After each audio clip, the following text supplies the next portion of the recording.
ભર ઉનાળે વરસાદની આગાહી, હવામાન વિભાગે કહ્યું કેટલાક વિસ્તારોમાં માવઠું ત્રાટકશે।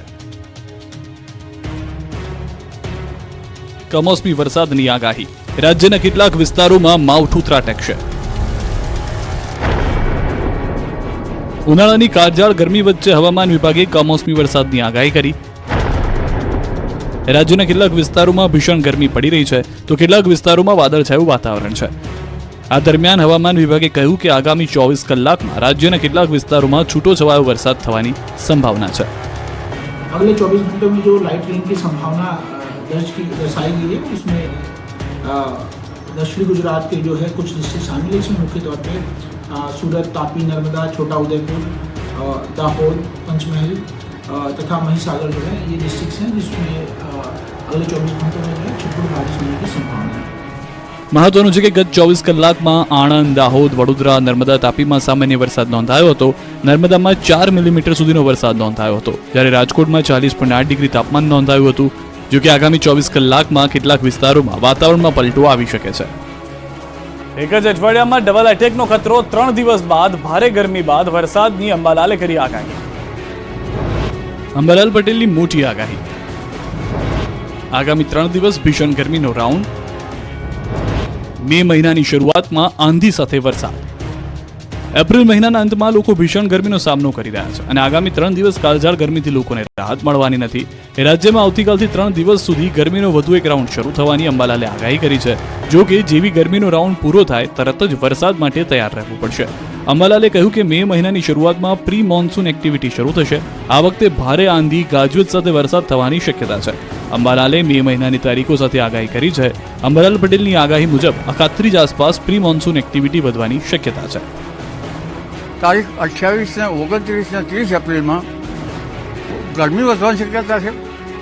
મધ્ય ગુજરાતના ભાગોમાં મહત્તમ ઉષ્ણતા 42-43 ડિગ્રી સેલ્સિયસ થવાની શક્યતા છે। ગુજરાતના ભાગો, ઉત્તર ગુજરાતના ભાગો તેમજ સૌરાષ્ટ્ર અને દક્ષિણ ગુજરાતના કેટલાક ભાગોમાં પ્રી મોન્સૂન એક્ટિવિટી થઈ શકે છે।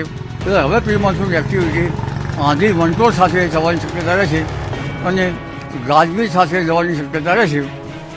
અંબાલાલે બનાસકાંઠા, મહેસાણા, સાબરકાંઠા, અરવલ્લી, ખેડા, પંચમહાલ, દાહોદ, મહીસાગર, વડોદરા, છોટાઉદેપુર, નર્મદા, સુરત, ડાંગ, તાપી, નવસારી, વલસાડ, દમણ, દાદરાનગર હવેલી, જામનગર અને દ્વારકા, કચ્છમાં સામાન્ય વરસાદની આગાહી કરી। તેમજ થંડરસ્ટોર્મ એક્ટિવિટીઝ પણ જોવા મળશે। આ ઉપરાંત 30 થી 40 કિલોમીટરની ઝડપે પવન પણ ફૂંકાઈ શકે છે। રાજ્યમાં તો બનાસકાંઠાના થરાદમાં બારોટ સમાજના ખેડૂતે પીએમ મોદી માટે ગીત ગાયું છે। ગુજરાતનો આખા વિશ્વમાં ડંકો વગાડ્યો, બોલી અને ફરે નહીં એ આપણા પ્રધાનમંત્રી, આ હતા ગીતના શબ્દો। ભાજપનું સર્વ સમાજનું સંમેલન, આ ગીત ગાતા સભાના તમામ લોકોએ તાળીઓના ગડગડાટથી ઝીલ્યું હતું। આ સંમેલનમાં ઠાકોર સમાજના 100 લોકોએ કમળ ધારણ કર્યું અને રાજપૂત સમાજના આગેવાનોને સર્વ સમાજને મોદીને મત આપવા માટે અપીલ કરી। ખાસ વાત તો એ છે કે 2 દિવસ પહેલા જ કોંગ્રેસનું સંમેલન યોજાયું હતું અને હવે ભાજપના સંમેલનમાં ઠાકોર સમાજના આગેવાને કોંગ્રેસને આડે હાથે લીધા હતા।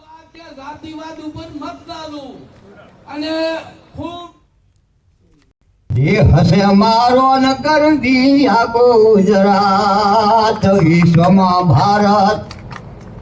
દેહ હસે અમારો નગર દિયા ગુજરાત, દામોદર નો દીકરો ઈટો, નરેન્દ્ર યાનું નામ હીરાબાનો હીરલો હાસો, વિશ્વમાં પડે ન પાસો।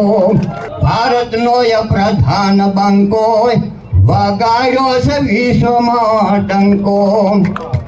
આ સરદારજીનું સપનું હતું ને અખંડ ભારતનું જેમ સરદાર કેરું, આ સ્વપ્ન હતું ને અખંડ ભારતનું જેમ।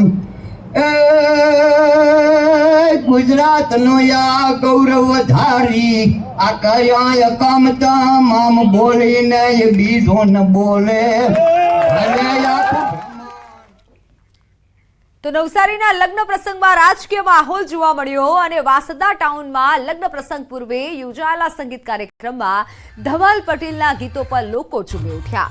એક જ ચાલે ધવલ પટેલ જ ચાલેના ગીતો પર લોકો નાચ્યા હતા. વાસદામાં જુદા જુદા પ્રસંગમાં બંને રાજકીય પાર્ટીના ડીજેના તાલે ગીતો વગાડી મતદારો સુધી પહોંચવાનો પ્રયાસ થઈ રહ્યો છે.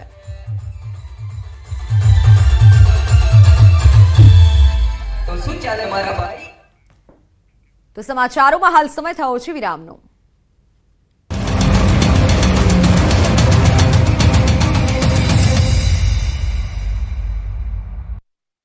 મંડળના સંપર્કમાં જતો આવતીકાલે હું અમદાવાદ જવા નીકળી રહ્યો છું. પિટિશન દાખલ કરવા હું અમદાવાદ જવા રવાના થયો ત્યારે કોના ઈશારે કોંગ્રેસના કાર્યકર્તાઓએ મારા ઘરે વિરોધ પ્રદર્શન કરીને મને પરત ફરવા મજબૂર કર્યો છે. જે લોકો હાલ વિરોધ કરે છે તે પહેલા ભાજપ સાથે બેસી ગયા હતા. પ્રતાપ દુધાત પર આરોપ કરતા જણાવ્યું કે મેં અનેક વખત ફોન કરીને કહ્યું હતું કે મારા ફોર્મ ભરવામાં તમે હાજરી આપજો. ત્યારે પ્રતાપ દુધાત મારી સાથે આવ્યા નહોતા અને ફોન પણ ઉપાડતા નહોતા. આ ઉપરાંત તેમણે કહ્યું કે હું એક પણ નિવેદન એવું નહીં આપું જેનાથી મારી કોંગ્રેસ પાર્ટીને નુકસાન થાય. આ બધું થયું હોવા છતાં હું કોંગ્રેસનો સૈનિક છું અને રહેવાનો છું. પાટીદાર આંદોલનથી ચર્ચામાં આવેલા અલ્પેશ કથિરિયા અને ધાર્મિક માલવિયા હવે કરશે કેસરિયા. જાણે કે સુરત પાસ બની ગયો છે પોલિટિક્સનો અખાડો. સમાજના નામે રાજકીય રોટલા શીખવાની હોડ લાગી છે. પહેલા કોંગ્રેસ સાથે દાવપેચ રમી નિલેશ કુંભાણી ગાયબ થયા તો હવે અલ્પેશ કથિરિયા અને ધાર્મિક માલવિયા પક્ષ પલટો કરશે. જી હા, પાટીદાર આંદોલનથી ચર્ચામાં આવેલા અલ્પેશ કથિરિયા અને ધાર્મિક માલવિયા CR પાટીલના હસ્તે કેસરિયા કરશે. એક સમયે ભાજપ સામે રણશીંગુ ફૂંકનાર પાટીદાર આંદોલનકારીઓ હવે ધીરે ધીરે ભાજપ બાજુ વળી રહ્યા છે. પહેલા હાર્દિક પટેલ અને હવે અલ્પેશ અને હવે ધાર્મિક માલવિયા. આપના બેનર હેઠળ બંને નેતાઓએ વિધાનસભાની ચૂંટણી પણ લડી હતી. એકાએક જ તેમણે ગત 18 એપ્રિલે આપમાંથી રાજીનામું આપી દીધું. જ્યારે શનિવારે 200 જેટલા પાટીદાર આગેવાનો સાથે વરાછા મિની બજાર ખાતે આવેલા સરદારની પ્રતિમાને હાર પહેરાવી ભાજપમાં જોડાશે. આ કાર્યક્રમમાં ભાજપના ધારાસભ્યોથી લઈને મંત્રીઓ પણ હાજર રહેશે. કેશોદમાં આજે ભાજપના પ્રચારમાં એકાએક ગરમાવો આવી ગયો. જીતુ વાઘાણીએ બબુચક શબ્દની એન્ટ્રી કરાવી.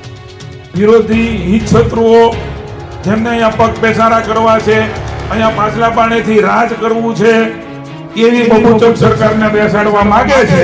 મોદીજી જેવી હાવજના ભૂમિમાં છો હાવજ સરકાર બનાવવા માંગતા નથી. જૂનાગઢની રાજનીતિમાં હવે બબુચક શબ્દની એન્ટ્રી થઈ ગઈ છે. જી હા, લોકસભા ચૂંટણી માટે મતદાનની તારીખ નજીક છે. રાજકીય પક્ષો એડી ચોટીનું જોર લગાવી રહ્યા છે ત્યારે ભાજપના એક નેતાએ વિપક્ષને મદદ કરતી વિદેશી તાકાત પર આકરા પ્રહાર કર્યા. કેશોદમાં જીતુ વાઘાણીએ આક્રમક નિવેદન આપ્યું. કેટલાક લોકો બબુચક સરકાર બેસાડવા માંગતા હોવાની વાત કરી.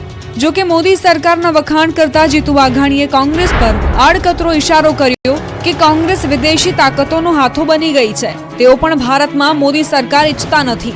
જો કે જીતુ વાઘાણીના બબુચક શબ્દના પ્રહારથી રાજનીતિ તેજ જરૂર બની ગઈ છે.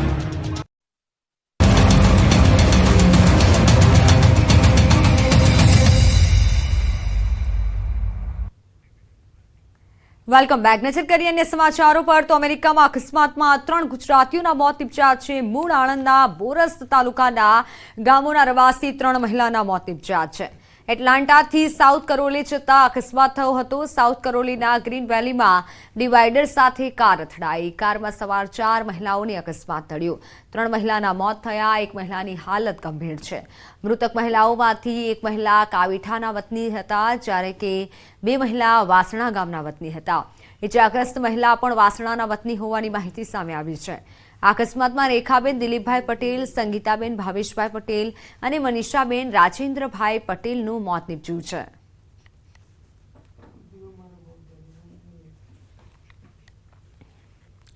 અમદાવાદના વસ્ત્રાપુરમાં આવેલા ભરવાડવાસમાં થયેલ જૂથ અથડામણનો મામલો. પોલીસે 4 આરોપીઓની ધરપકડ કરી છે. 2 જૂથ વચ્ચે અથડામણમાં પોલીસે હત્યાનો ગુનો દાખલ કરી કાર્યવાહી કરી છે. પોલીસ ફરિયાદ મુજબ આમંત્રણ પત્રિકામાં નામ લખવાને લઈને 2 જૂથ આમને સામને આવી ગયા હતા. પોલીસે આ ગુનામાં સીસીટીવી ફૂટેજના આધારે વધુ તપાસ શરૂ કરી છે અને અન્ય આરોપીઓને પકડવા માટેની તજવીજ શરૂ કરી છે. કુલ બંને ગુનામાંથી 14 આરોપી વિરુદ્ધની સામસામે ફરિયાદ હતી. એમાંથી 4 આરોપી જે મર્ડરના ગુનામાં જે ફરિયાદ દાખલ થઈ હતી એમાં 4 આરોપી પકડવામાં આવ્યા છે અને આઈઓ દ્વારા વધુ તપાસ હાલ જારી છે. હા, એ વાત ખરી છે કે પીઆઈ જે કે ભરવાડનું નામ છે. હાલ તપાસ ચાલુ છે. આઈઓ આ બાબતે ઊંડાણપૂર્વક તપાસ કરી રહ્યા છે અને કોઈ ફળદાયક હકીકત હશે તો આપનું ધ્યાન દોરવામાં આવશે. તો જૂનાગઢમાં દુકાનદાર અને ગ્રાહક વચ્ચે મારામારી થઈ. એમજી રોડ પર જાહેરમાં મારામારીના દ્રશ્યો સામે આવ્યા. ગ્રાહકે કુલર ખરીદ્યા બાદ સારું ચાલતું ન હોવાથી બબાલ કરી. મારામારીની આ સમગ્ર ઘટના સીસીટીવીમાં કેદ થઈ.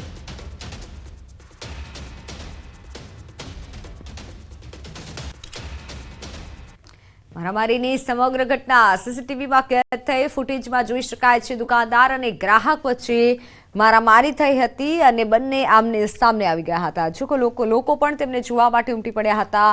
કુલર ખરીદ્યા બાદ સારું ચાલતું ન હોવાથી આ બબાલ થઈ હોય તેવું પ્રાથમિક તપાસમાં સામે આવ્યું છે. આ ઘટના છે જૂનાગઢની. હાલ તો પોલીસે ફૂટેજના આધારે તપાસ હાથ ધરી છે.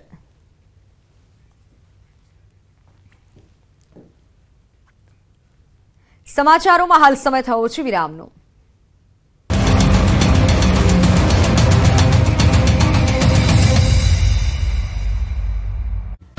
રાજ્યમાં અગન વર્ષા વરસી રહી છે. હવામાન વિભાગે પણ ભારે ગરમીની આગાહી